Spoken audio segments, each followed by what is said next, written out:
Base sa mga nakikita nating mga video, kitang-kita natin ang muling pagsama ni John Riel Casimero at ni Jerry Peñalosa at kumakailan lang ay mas pinili ni Peñalosa na ang maging co-promoter ni Kenneth Ñuber kay Kamida Promotions ng Japan na kung saan sa loob lamang ng 15 buwan ay makakalaban na si Ñuber sa isang world title fight.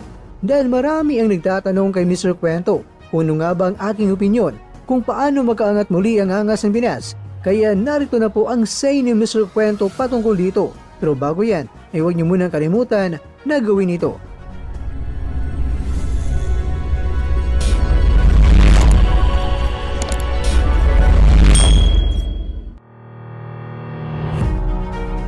Pagbibigyan ko kayo mga kwento dahil medyo mabait naman ako tulad ni Lalay. Lay, mabait naman niyang si Lalay. Bitawan mo na yan, Lay. Ang nakakakilala lang ni Lalay ang makaka-relate nito